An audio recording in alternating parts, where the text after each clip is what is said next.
Better Preach, episode 85. Everyone has so many great stories to tell, with Kostelc and Kory LaCroix.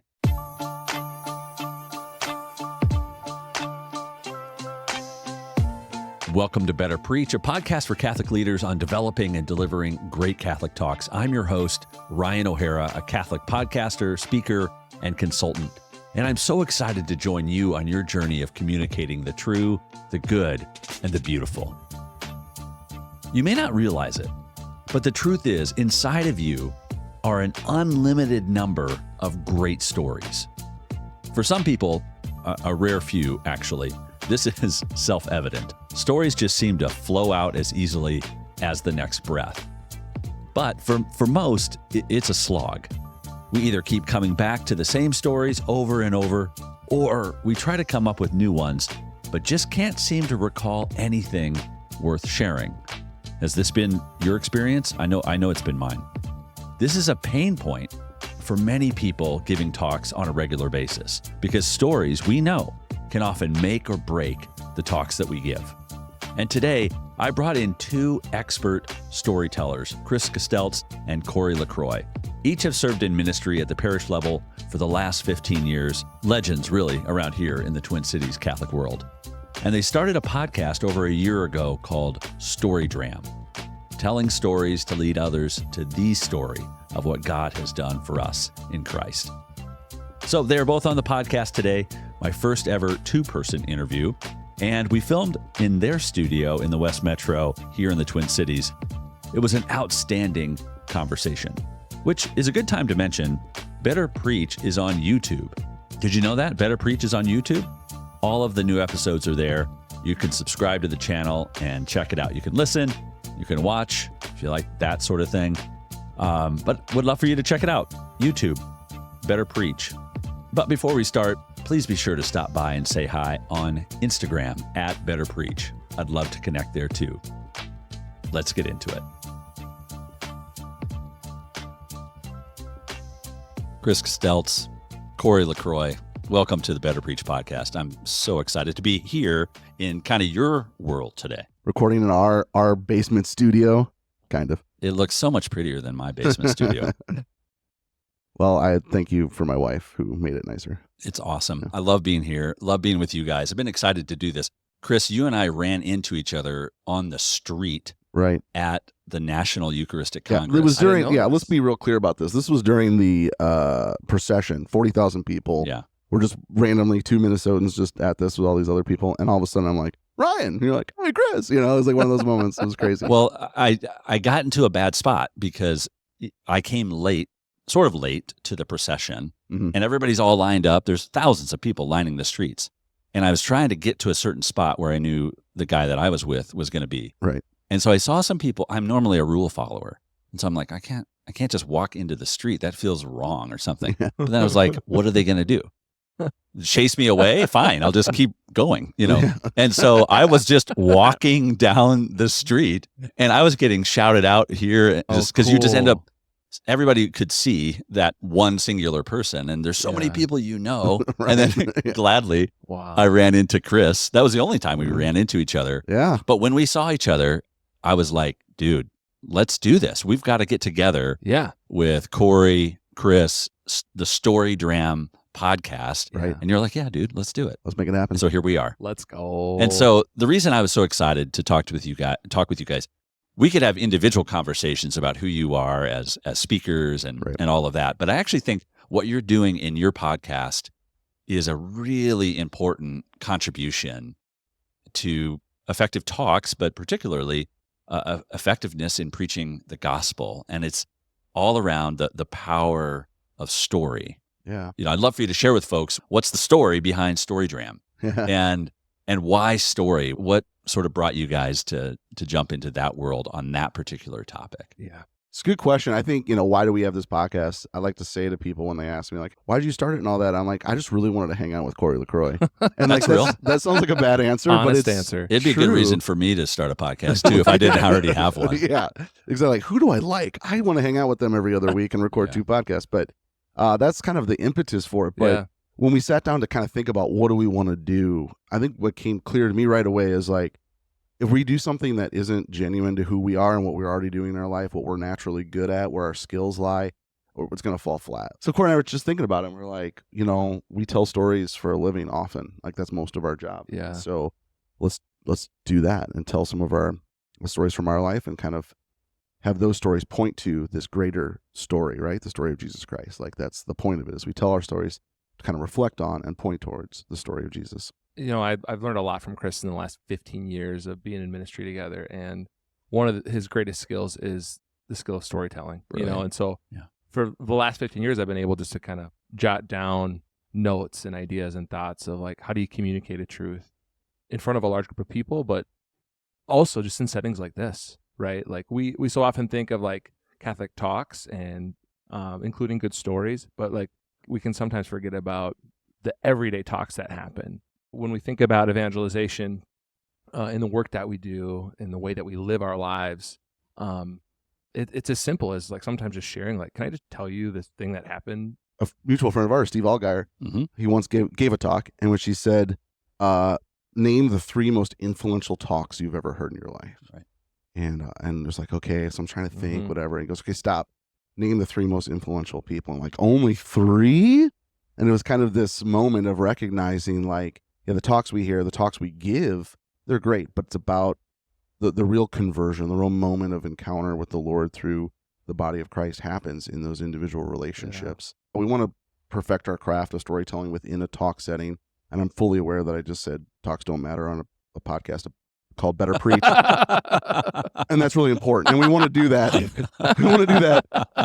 But I think our podcast is also about how to tell stories in the context of a conversation so that it leads somewhere. It's not just, frivolous, humor, but it's really like about something. And that's kind of what we're about. Well, and it also seems like the talks that you might remember that were impactful, you probably would go back to a story that speaker told, or, Absolutely. that's what sticks with us. I believe this, that good stories communicate to the soul, right? What good facts communicate to the mind. So like, as we come to like know the Lord, the more we know him, the more we desire to love him. As we work with young people or people who aren't Christians or people who are, nominally Christian, it's not going to work just to like, let me tell you the 5 most important doctrines of Catholicism. Yeah. That is not going to work. Yeah. But if I come and say like, can I tell you about how I experienced God's love or his mercy in my relationship with my wife this week or something like that, right? Yep. Stories speak to the soul, which is why there's been a 2,000-year history of writing myths and legends to communicate truths that, we know are true, but that, we're inspired to this other higher reality. What's in the name? STORYDRAM. That's a good question. So we've never told this story before. We haven't told it in our podcast, so we're going to tell it right now. Are you serious? 100%. We saved this for you. This is a Better Preach exclusive. That's true. You yeah. literally, what's it called when a reporter gets a scoop? A scoop. You're scooping this, Ryan. This is Scoop it up. insane. Yeah. Scoop. Let's hear it. So here's what happened. So Corey and I, we started talking about having this podcast. I'm like, you know what? The line that people use when they're about to tell a story is this one time. So this one time. Yeah. And so we decided we're going to do a podcast called This One Time. And so we looked it up, like, oh, nobody else is doing it. That's crazy. We think they're a pretty popular title, but nobody else is using it. So we made this is crazy. We spent all this time, all this energy. We made graphics. We made whatever. We had all these different things. We even recorded like 2 or 3 podcasts. We recorded a bunch of beta tested podcasts that we sent out to people, like, welcome to This One Time with Corey and Chris, like, blah, blah, blah, all this sort of stuff. I feel it. Yeah, I see it. We get booked to do a sort of live eventy thing at a parish in which we decide is going to be our rollout day for the new pod, and we're going to put out 2 episodes. Yeah. These 2 of these 3 episodes we've recorded under the brand This One Time. That's one time, and the morning of, like 8:30 in the morning, 9 o'clock, go to put it on get a podcast thing, on Spotify, whatever's called. What was it called? I don't remember, but put it up there. And I go to get an email address, and I put in This One Time Pod, and Gmail's like, no, that one already exists. I'm like, what? And then we go to look, and there are 20 podcasts named that. Is that right? Like so many. So many. And I think if none of them were active, we were like, can we still do it? Please, Jesus, let none of them be. Like 3 of them were like weekly or month. They were just like, and they were just good stories and like all kind of stuff. And we're like, no. So I remember this story mostly the same, but a little different. Okay. We had recorded full 2 episodes with this one time and everything. And then I went to publish it via Anchor, which is now Spotify. Right. That was and cool. then I was like, uh-oh. And then I saw all those other podcasts. And so I texted you and I was like, hey, I just started texting you links. These were having, I think these were all happening mutually. the other podcasts. Like I was trying to like snap up this one time on like on Twitter, and I was trying to do all these things, and they kept bouncing, and all of a sudden you texted me, and I'm like, no. And so I quick, like we called, and we're like, what can we do? What can we do? What can we do? And we like had to come up with a new name, new everything. Went to Canva. I had to like just blow away all of our this one time stuff, like all our images. We'd do all this stuff, and then we met in the afternoon and re-recorded, like fixed all those episodes. Oh my gosh! To say StoryDram. And so, why do we pick StoryDram though, Kory? Yeah, so dram is a unit of measurement. It means little, right? So it's most often associated with cocktails and Scotch. like a dram of whiskey, a dram of scotch. Okay. Means I have a little bit left. Okay. And so it came from this idea that like a little story goes a long way. Wow. Yeah. Pretty And that's simple. StoryDram. So we tell a little story, 20-minute episode, whatever, but it has big impact. I love you that. know? Yeah. And folks hadn't heard that story. Yeah. That's a good This- story. It was Yeah. supposed to be called this one time until we realized everybody else already had that idea. Yeah. So. And the logo we have of the boy in the bear costume is 100% called decision fatigue. Like we just like we had already It's made true. decisions to do a completely different thing that said this one time, and when we put StoryDram on that image, it was not good. So who's the little boy It's I don't know. in a bear we suit? don't know. Where'd he come from? We don't know, except for the fact that the idea of like boys telling stories, like he's whimsical. And we got several bear stories already. Father John Utek told a bear story. I told a bear story. I've got more bear stories that I haven't told. Like, I don't know where it came from. I think we were trying to evoke like curiosity and wonder and Yeah. playfulness, that is like so necessary when it comes to sharing faith. So as you guys have recorded these episodes, told these stories, brought others in to Yeah. tell stories, I Mhm. had the great joy of being on with you guys once. It was wonderful. And what has surprised you though? Because you go in with a certain kind of expectation. You both are fantastic storytellers, Mm-hmm. and yet I'm guessing doing this enough, some things have stuck out. Like, I didn't anticipate this. I've learned this. This Yeah. is new. This is surprising about storytelling. I would say the single greatest thing that surprised me about starting this podcast and telling stories is that as I tell a story, especially to Chris, who knows me very well, I find that there's more layers, not in my telling, but in him asking questions back or in him maybe looking at things in a little bit different light. Here, like I've encountered the Lord in this way and I want to share this with you, Chris. And then him asking something and I'll say, I've never thought of it like that.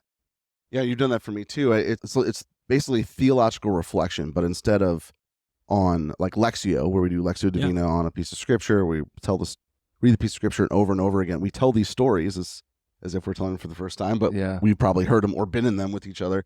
And all of a sudden, like we ask God, where were you in this?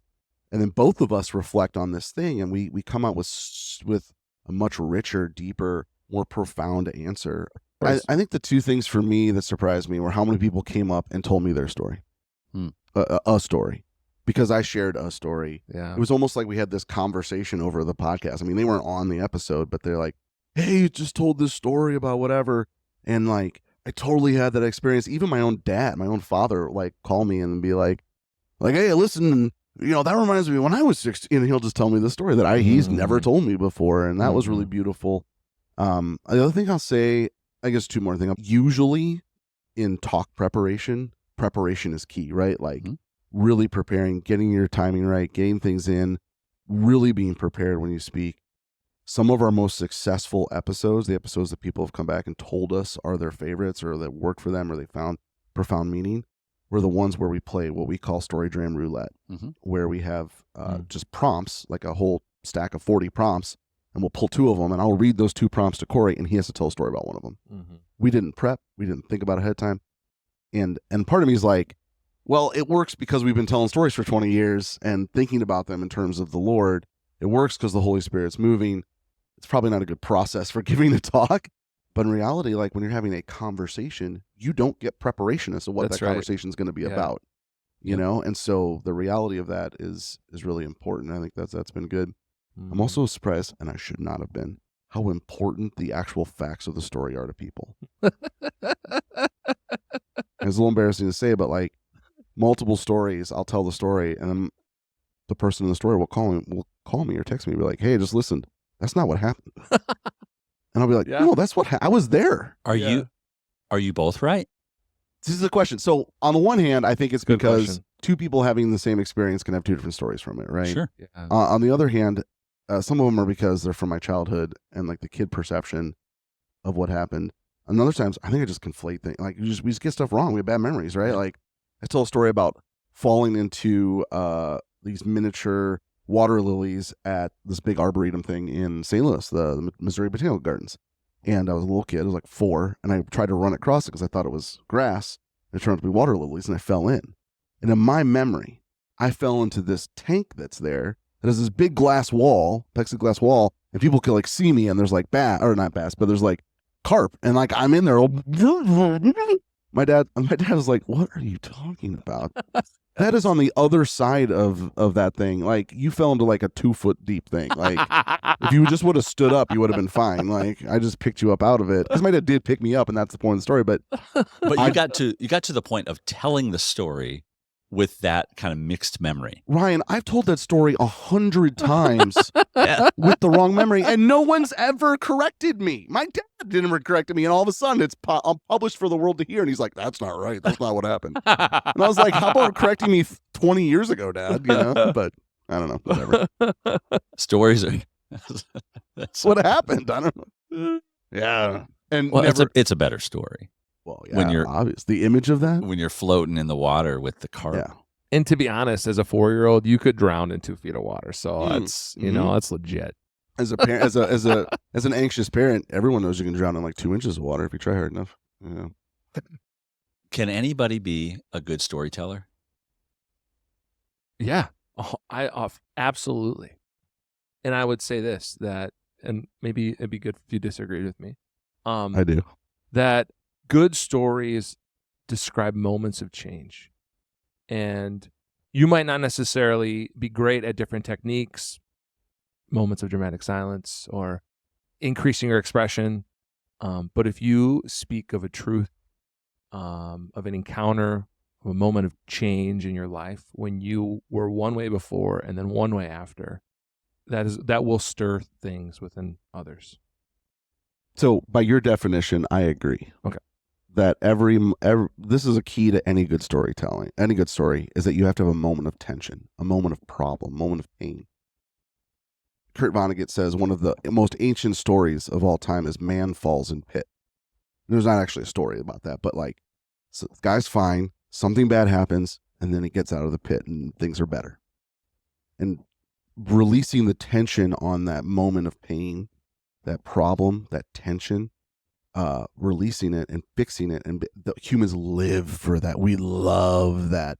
That is a moment of great joy for us. You think it's almost like written in our DNA. Like we were hungry and we found food. I didn't have anyone to procreate with. Now I do. Like there's all of those stories that are like, because boy finds girl, like whatever. Yeah, like, I mean, like evolution on it, like cave people, like, like anyway. So I think that's really, really important. And that's everybody, if you work at it, can do that. Yeah. Why I said, I don't think everyone can be a great storyteller. I think everybody can be a better storyteller. Mm. Wherever they're at now, this isn't rocket science. We're not geniuses, like if you learn some skills, learn some things, there's a lot of like hints and tricks. And maybe we'll talk about those later, that if you just do those, man, you can read the phone book and it sounds good. So tell me about that. Mhm. How have you guys grown as storytellers, even in this podcast experience? Is there a way in which you've learned from each other I love to that. tell better stories? Yeah. I think one of the ways that I've grown is in a greater awareness of the significant moments of change in my own life. So when we started this podcast, I was like, I'm going to run out of stories rather quickly. Whereas Chris is like, I got enough stories to tell 5 a day for the next 50 years. So I started a story journal where every day it's like, okay, what was the thing that would be easiest to tell the story today? And I just started to include that in my daily reflection, my daily prayer. And then okay, Lord, where were you in that story? And some days it was, like power went out and it was frustrating. I got mad and then I, flipped a switch and it was better. And ridiculous. I'm never going to tell that story. But other days it's little moments that had profound impact on me in that moment, or highlight an aspect of fatherhood or what it means to be a husband or a virtue, right? And I think the way that I've grown in this podcast is to be a better listener to the other person telling the story, and to be a better question asker, if that makes sense. I think my mom was a really wonderful storyteller. It's literally what she did in Girl Scouts was she was the storytelling lady. My elementary school would bring in storytellers from all over the country, and it was amazing. We'd hear these stories, and I went to college, and because I can't fill out, because I was welcomed into the honors program at St. John's, but I couldn't figure out how to fill out the postcard to actually get into an honors class. That's hard. It was complicated. It's hard. I couldn't take an honor symposium class, so I had to take another class, and one of the only ones that was open for symposium was the art of storytelling. I did not know this. Yeah. Sister Mary Jane Berger, shout out. I hope you're still alive. I don't know. I'll look it up later. Sister Mary Jane Berger was a year-long class on storytelling. A year long? No way. It was a year, because it was symposium. It was this class that was supposed to teach us how to give presentations, write papers, prepare us for college. There were 8 Johnnies, 8 Bennies. That's how it was designed. They don't have it anymore. It was great. And there were all different topics. It's whatever a professor wanted to teach a symposium on, they could. And Sister Mary Jane Berger was a English teacher who taught us storytelling. And so first semester was all about learning about stories. Second semester, went to elementary schools and told stories to kids. Incredible class. So I have all this background, actual academic training in telling stories. I get to podcast, and what I learned is I need to be better at being a story receiver. And that was where my growth was. But because of that, I think it's made me a better storyteller. To honor you as a storyteller in particular, Chris, I think everybody who spends time with you, Kory, I trust you would agree with me, just knows you to be a fantastic storyteller. Yeah. I'm not sure we believe everything Chris says. That's right. But these stories should not. These stories are amazing. Yeah. And you could turn even the littlest thing into something so much. And again, I think that's the beauty of, there's the proper embellishment here and there, and without lying, not straight up lying. No, but it's the joy of kind of stretching the truth. And when you have the audience, they give you that permission to just there's a trust to keep going. Yes. Yeah. And you can kind of play in that space. And it reminds me of this this story, which at some point, if I ever get a chance to come back, I'd love to tell you guys the story about Hooge, the killer tiger cat. And there was just this epic sort of narrative around this really scary cat that my friend Andy Harding had. And everything worked around, when you approached his house, you would just ask, "Where's Hooge?" Because I'm not entering if I don't know. I'm not going to mess with the tiger cat. So anyway, lots of incredible stories. Yeah. But what I found was, even past, that was in high school, and as I was in college, and as I was in ministry, at some point, I remember telling someone this story, and they were so enthralled. They're like, "Would you record that story? We're gonna send it around to all these people." I'm like, "I guess." Yeah. And it just got bigger and bigger and bigger, and the sort of the legend. And I never felt like I wasn't stretching the truth, but there's a way in which you can kind of stretch the power of the narrative as you're telling the story. And I think you have that gift. I think that's a really important point. I think it's one that's actually people who aren't storytellers struggle with. Yeah. Because they're like, well, that's not what happened. That's not what happened. And I think there is a way in which it's okay and a way in which it's not. Obviously, straight up falsehoods are not okay. And we see what Brian Williams lost his job because he told a straight up falsehood as a newscaster. Newscasters are ultimately storytellers, right? But I do think it's how we put emphasis and the little skills we have in how we say something to put greater emphasis. And what I've learned in that is sometimes you tell a story as it happened, but because of one's ability to put emphasis in a certain way in the story, then the receiver builds it into something that maybe you didn't even say really, but the way you told it said it, like the giant suddenly from being, instead of being 7'4" was 9'8", like because of you painted such a beautiful picture. Like at the end of the day, and this is such a weird thing to say, but people listen with their eyes. They listen to stories with their eyes. What does that mean? It means this, that when we tell a story, we're ultimately painting them a picture. We want to build something in their mind's eye. When we describe a character, when we set the context, the scene, the landscape, that if they can't see it in their own mind's eye, they don't enter in as fully. That they hear with their mind's eye, which sounds less dramatic than listening with their eyes.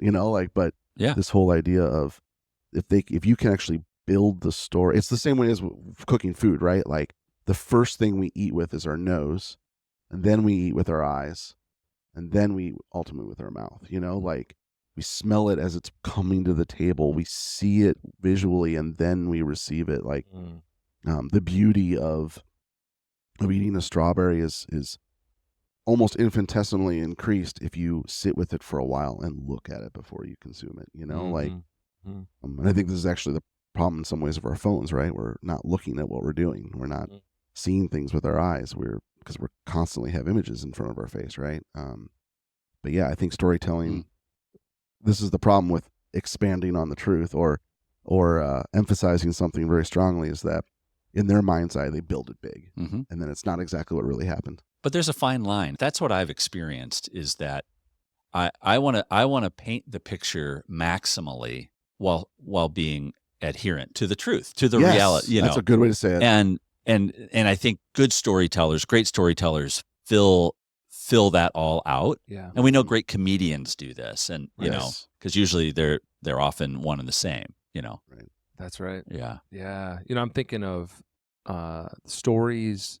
They highlight how dramatic life truly is, right? In a world that wants to reduce truth to scientism or to proven, formulas. I mean, just hearing Chris tell about like a meal, and I'm sitting here like, oh man, yeah, I do smell it first. I see, he's right. Yeah. And it's like, and then, you could take it a step further, like make that even more dramatic and say like, and like all the things that are on my table were the fruit of the labor of likely hundreds of people.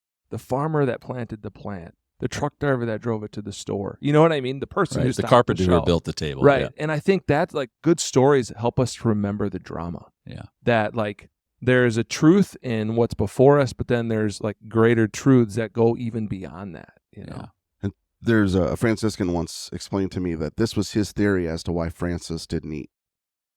Why St. Francis couldn't eat. Not because he was such a strong ascetic. He was, but because he was such a strong mystic.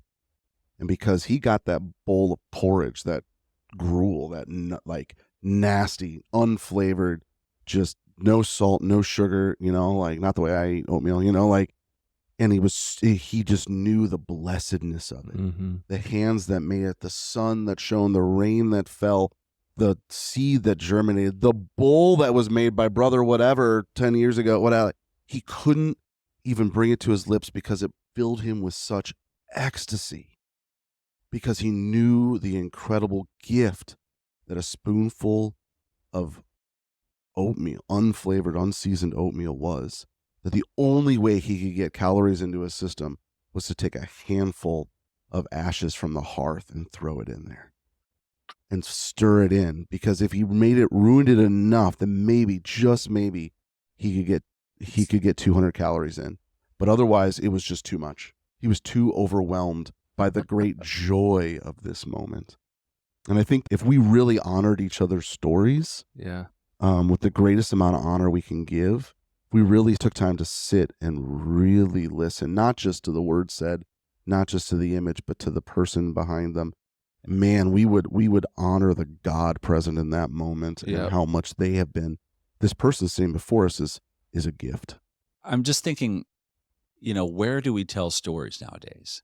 there's a lost art, there's a lost experience of it. Yeah. And I do think, let's say, Christian preaching is one of those places. That's the place where I often encounter great stories. Of course, Jesus showed us the way. It's Yeah. what we mostly remember about what Jesus said were the stories he told.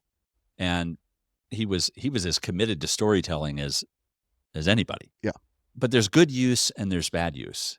And I wonder, what do you guys think? What's a good use of a story in a talk, and what's a poor use or bad use even of a story in a talk? What have you guys seen? It's a really good question. First, I want to expand kind of the word story here a little bit, right? Because, I mean, as Catholics, like we can look at the liturgy as this like profound drama, like the eternal drama. And there's stories all around. There's a story in the stained glass window. There's a story in the incense that rises. There's a story in the procession up to the altar. There's a story in us standing and kneeling and the relationship that we have between the priests. And it's all dripping with meaning, as we've been talking about. Yeah. And so I would say that like good Catholic talks, at least in my own experience, aren't good Catholic talks unless they include story in some capacity. Because again, a story speaks to the soul. This is why most of the Gospels include a story, right? These stories that we have of, Christ's interaction with his people, or at least their reflections upon how to live in relationship with him. So I would say at minimum, like Catholic, or talks need to include story, right? To speak to the soul. I think like when it comes to telling stories at poor moments, the first thing I think of is the story ready to be told. Sometimes we tell stories that we're not ready to tell because we're not done unpacking. The second is stories that maybe don't actually help us lift up the truth and actually distract from the truth. Like the stories that are more about us than they are about Jesus. I think some of them are pretty obvious when it's too much. The extremes of storytelling, either too much or not enough. I think a poorly told story is as dangerous and as detrimental as a too long story. I won't say who this was, but we brought a Catholic speaker into Holy Name one time for the parish I work at, for youth ministry stuff, for confirmation. He did a 40-minute talk, and 36 minutes of it was a story. And he barely got to the topic that we brought him to speak on. And, I was disappointed. And the kids loved it, and they were like, it was so great. And when he did this, I won't say anything because you totally know who it is. And we got done, and I was standing in the back with a friend of ours, and I was just like, I know they're going to love it, but it didn't do what we brought them in to do. Yeah. And people can love your talk, but that doesn't mean it was effective. I think when we give talks, we're looking for conversion in the people, either an intellectual conversion, a new system of belief, new understanding, a new thing they know. We want a change of will, what they desire, what they want in life, or a new behavior. If all they do is say, that was nice, I really enjoyed that, that felt good, well, what's the point? It's the old joke or saying, I can't remember this perfectly. This is from Latin class from 25 years ago. But, this guy over here was an orator. I can't remember his name. He tells stories and everyone claps. Cicero tells stories and they burned Rome. We want to be the kind of preachers and teachers who, when the people are done, they go burn Rome. We don't want to just be like, well, that was nice. Good job, son. Although sometimes that can be a good outcome you want. You can shoot for people to feel good at the end, but that's not the end, So I think that whenever we kind of tell stories that are ultimately self-serving for us, or they go too long and so we don't ever get to the point, or they're not enough because we don't give enough detail and so it's just wasted time up there, I think those all... Or they're not ready for prime time. We haven't processed them. It does seem like there are a lot of factors that go into telling and including the right story. Have you guys ever been in a moment where you're in a talk and you sense a moment that, hey, I think I'm supposed to tell this story, but you tell the wrong story? Have you been meaning it wasn't ready and you got caught, or, I think a lot of people get inspired in the moment. At least this happens to me. Yeah. Have you guys had that experience? And if so, what? Yeah. How do you handle that? It happens all the time, but Ryan, I always nail it. Like you always find your way. Yeah. You always find your way. You know what? Yeah. If you haven't gotten there, it's because you haven't talked long enough. Yeah, that's totally happened to me. And for me, what happens is often because I'm trying to add. When it happens to me, it's because I'm trying to add not a story of mine, but a story from the collective memory of the church.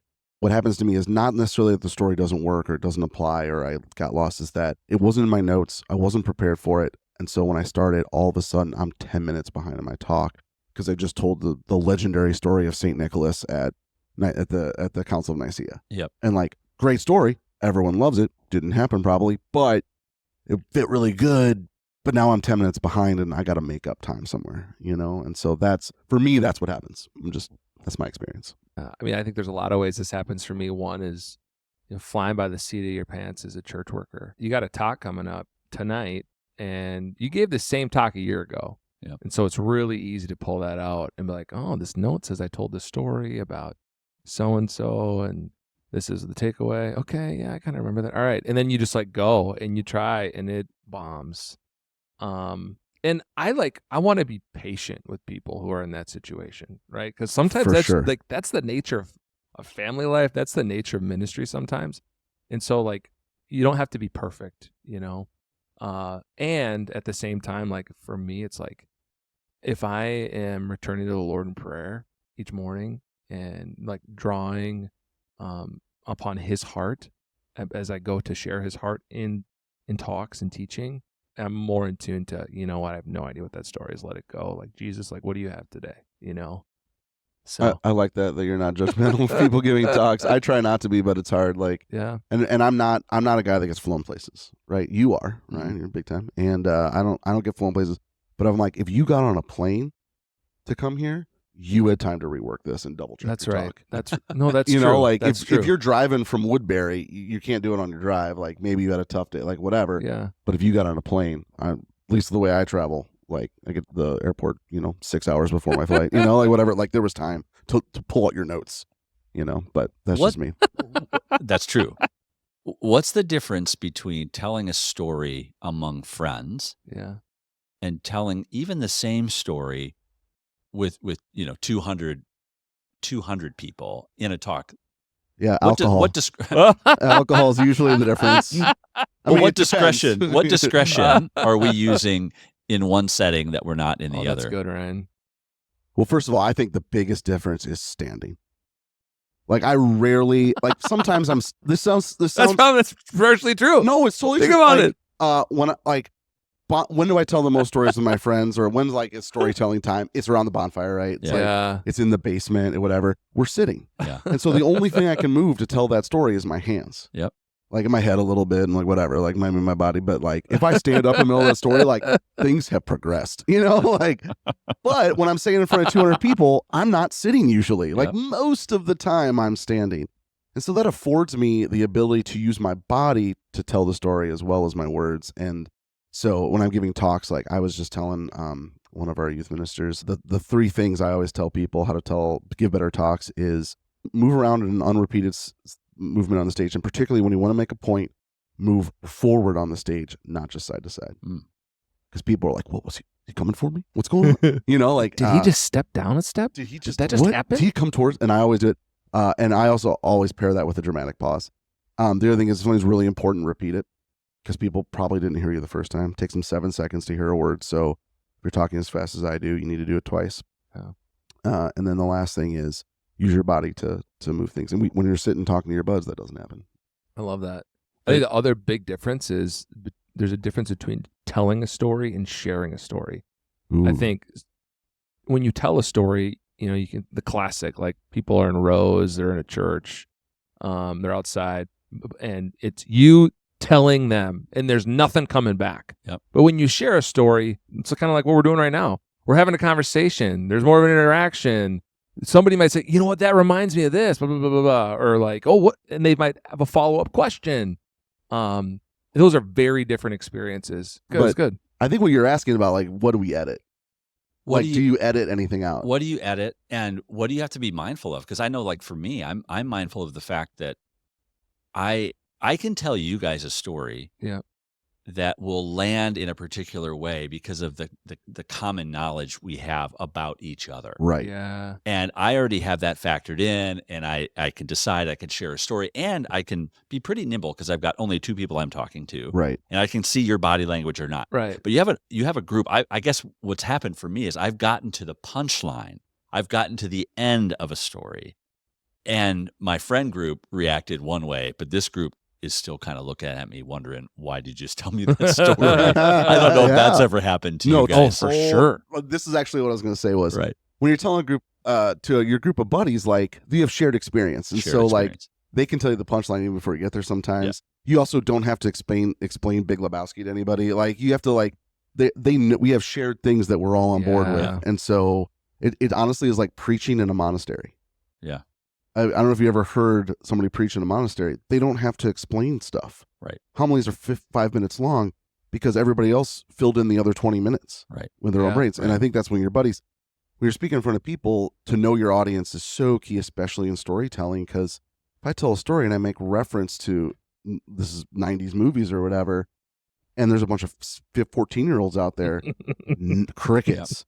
You know, like, so you have to, I think the other thing too I was going to say for edits was I edit some details out that I would tell to you guys. Mm-hmm.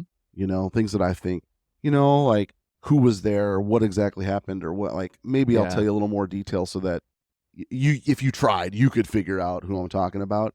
But if it's not my story to tell and I'm using it as an example, I'm going to edit it hard so that I change names, I do whatever I have to get there. Well, and I think one of the challenges is, let's say a story bombs. I don't think that means you don't tell it again. It may just mean I need to go back to the drawing board, as like my intuition was right here and it's a good story, but I didn't tell it in a way that this audience could grab it.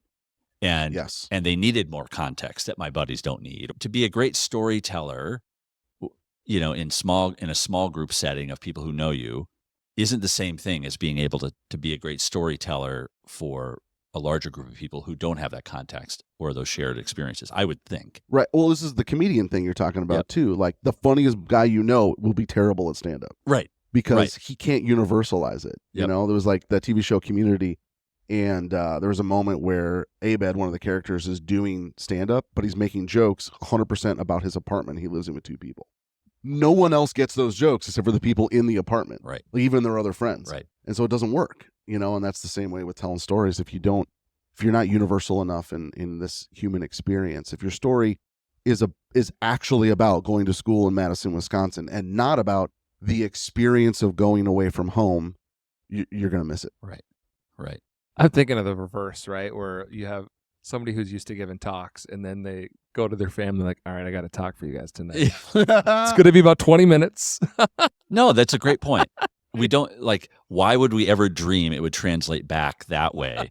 We shouldn't assume it'll translate forward from storytelling among Absolutely. friends to storytelling on stages. Yeah. Yeah. That's funny you say that. The number of times I've like had a talk that went like, it's something's good, and I'm going to give this talk to my family right now at the dinner table. You guys ready? Like, and I don't like obviously preface it like that, but I just start, and all of a sudden I'm halfway in, and they're like, "Dude, Dad's calling.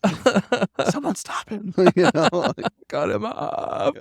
They're muting that's your why. mic, just like in the debate. Just like cut him off. I don't know. I mean, I installed a whiteboard in my kitchen so I could use it to tell stories at dinner time.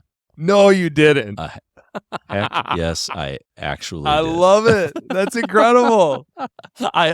This is a long running joke with my friends, just how much I don't do it much in talks, 'cause it doesn't translate in talks. Yeah. But in smaller settings, like in group meetings, I mean, I think and I Get it draw out, stuff on whiteboards, and that's sort of this running joke. I'm like, Jill, would it be okay if we just installed a little whiteboard? I did that. That's Dude, amazing. my staff is going to hear this and they're going to laugh because I put a whiteboard in my office, and the number of times we'll be talking and I'll be like, well, it's better if I show you. And I stand up and just draw it on this whiteboard, and they're like, okay, yeah, got it. You know, Did you do that for us or for you? Yeah, mm-hmm. A little bit from column A, a little bit from column B. So what Where are we going to go next, Ryan? I've got a plan. Good. Glad someone does. He wrote on the whiteboard, and now Another he's coffee. got it here. Oh, I love it. We're breaking the fourth wall here. So I got a couple last questions as we kind of wrap here. Yeah. Kory, I want to get into a little bit of this habit you described as you thought, I don't know if I'm going to have enough questions or stories rather to fill a podcast. Yeah. You started a habit, and you alluded to it a little bit ago, but what is it that you do? And what does that, you mentioned kind of a part of your prayer time. Is that presumably at the end of the day or reviewing the day before? What does that look like? Yeah. So I actually first picked up some tricks from this book called Storyworthy that is worth reading. Yeah. And one of those habits was developing a story journal. So for me, it's a moment from each day that I could share, that I learned something from that was interesting. And I don't put a ton of thought into it, to be honest. It's just like getting out of my head and putting it on paper. And then I'll sometimes go back and like kind of mine those stories. Like, all right, Lord, like what was going on there? Like, why did that strike me? I pay special attention to those moments that cause some kind of like movement of soul in me. Either like I'm drawn to beauty, I'm drawn to love, I'm really angry, like why was I so angry? It's very Ignatian of you. Yeah. Well, kind of where your passions were stirred. Yeah, for sure. Right. Yeah. Yeah. So that's definitely. And real quick, let's go into it even more. Like, do you write it down? Write it down. Journal. A physical journal? So I have two places where this sounds weird. I have two places where the stories live. One is in my daily prayer journal, and the other is I have an Excel spreadsheet of like stories. So like, all right, like this was a profound moment of mercy that I experienced in my life, or this is a silly moment I had with Cecilia, and I love being her dad, and I love being a father, right? And so, I have a spreadsheet in a Excel document that lists out different stories. Do you actually write the story out, or do you just kind of title it, or title and some bullet topic? points? Title and bullet points. Enough for me to help my future self remember what the story was. Have you gone back to some of those stories and you still can't fully put it together, or do you feel like that's enough? For me, it's sometimes, but then that's usually a good indicator. Like I shouldn't tell that story. Right. It's because again, like good stories are the ones that like inspire change. Yeah, and those are kind of seared into our hearts. Yeah, that's good. I actually keep it just on my phone, just in a note sheet, and like one continuous one. Boom, and then as they happen, I cross them out or delete them or whatever, and my family's actually, so this is interesting because they know the podcast. When things happen in our lives, they're crazy. They're like, podcast. Like even when things are like, it's actually it's actually been such a gift back to me because I can easily get frustrated when things go wrong. Like, so when things go wrong and I'm just super upset, one of my kids or my wife will be like, "Oh, at least it'll be good for the podcast," So, yeah. Is that a little jab? No, or is that sincere? No, that's all love. Yeah. Like last summer, I got a hook stuck in my thumb up at the cabin. Thank you, Lord. And it was so bad, and the whole time I am like crying. There's blood, and I was like, I don't want to pull it out, but I think I should. Maybe we should go to the hospital. Blah blah blah. And the whole everybody was like, "Hey, STORYDRAM, this is gonna be on the pod. I can't wait to hear how you're gonna tell it." Like whatever, like the whole time. But what's interesting is that it's not just when things happen, like that's obvious, like, oh, this happened, I'm gonna write it down. But even when they come to mind, like I'll be in a conversation, I'll be like, oh man, I haven't thought about this person or that time in my life in a long time. Yeah. That would be good for the pod. And I think I can see where that would go. I'm gonna go write it down. And then, so it's a constant effort to be thinking of what the next stories are gonna be. I think it's also an act of like hopeful expectation that like, even when I get a hook stuck in my thumb, or God forbid something happened, you came on our podcast and told a heart-wrenching story. Yeah. And the thing is like in those moments, not just a singular moment, you probably weren't thinking like, gosh, this is gonna be a great story someday and it's gonna inspire some people. But that's exactly what it did. Yeah. It was a story of like tragedy to a story of hope. Yeah. And I think that's where that virtue of hope comes in storytelling. It's like, if I'm mindful of like the great and the horrible things that happen every day, like say, I don't know what it looks like now, God, but like you're going to bring something beautiful from this in the future, And this is uniting all stories to the Paschal mystery. Yes. Right. Yeah. Every piece of suffering, every whatever is Good Friday. And if we can somehow then, we don't always have a Easter Sunday resolution. I haven't told the story very much about my mom's passing, and it's still hard for me to tell. It's not ready. It's really not ready. But but when I know it's ready, like, it's not going to be because she beat cancer. Right. I mean, her Easter Sunday Right. wasn't that she continued to live and sends my kids cookies now. You know, like the Easter Sunday of that story is that she, in her final moments, taught my family how best to approach death and how to come into it. And we had this profound moment that I'm not ready to tell where we were together, but the Easter Sunday of that story is when I get to tell it. Yeah. And it isn't that it all worked out for her. It's that something else happened. So, Well, and that's thank you for sharing that, Yeah. Chris. And that's the beauty. That's the beauty of the human drama. We don't know how it's going to play out. And yet we know the meta narrative that Jesus sowed into us by coming, by dying and rising. And that we actually see that meta narrative is built into the human experience. Yeah. And the answers and the ending and actually the best stories don't end like we think that they will. There's always a twist. There's this tension that gets resolved, but something else that comes out of left field. Yeah.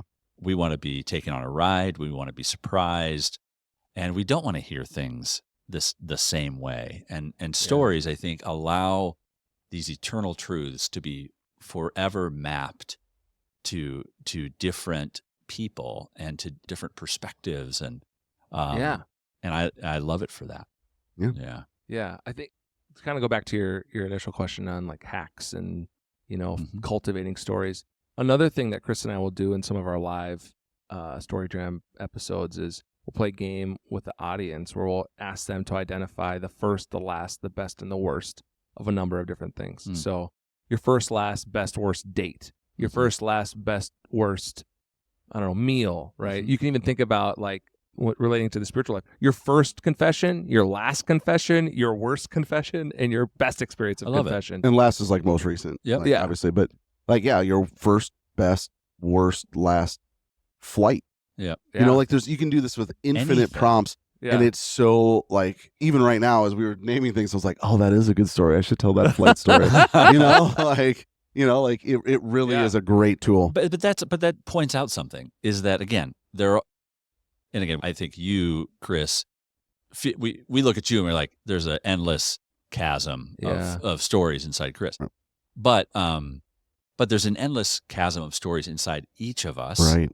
If we're willing to just go a simple prompt like that times whatever, human experience and look out, What a great idea. It's crazy. Like, you got that from the book, right? Yeah. Is that from the book as First, last, best, worst. First, last, best, worst. And when we've done this with people, and it's amazing, like, people who are like, this is not my gig. I don't really tell stories or whatever. Like, and then they do it and they're like, oh my gosh, I got one for all four of those in this one category. And we're like, yes, you do. It's amazing. Gents, let's wrap this sucker. Let's do it. I'm so grateful to be here. So grateful to have you guys on here together and to talk about story and to talk about your podcast. Yeah. Where can folks connect? I know anywhere they get podcast, StoryDRAM. Is there anywhere else you'd want folks to connect in, or even to your own personal sites or social media as well? Well, I'm a total Luddite, so I don't post anything. What social media? Yeah, I got it. Yeah, but I'm on Instagram. I'm on Twitter.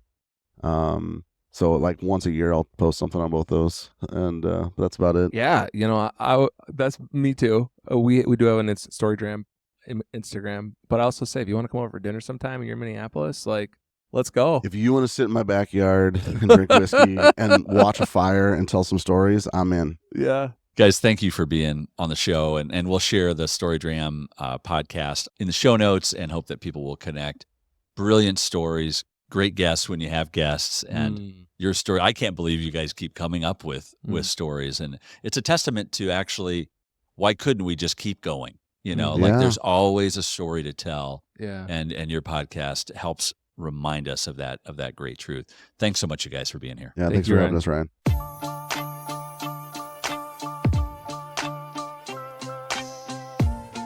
If this podcast has been helpful to you, please reach out on Apple Podcast or Spotify and leave a rating and a written review. Or if you want to connect with me through my email, please reach out on my website, ryanohara.org/betterpreach. You can send me an email right there at the little contact form in the middle of the page. Would love to hear from you. And finally, you have millions of choices when you podcast. Thanks for pressing play today. See you next time.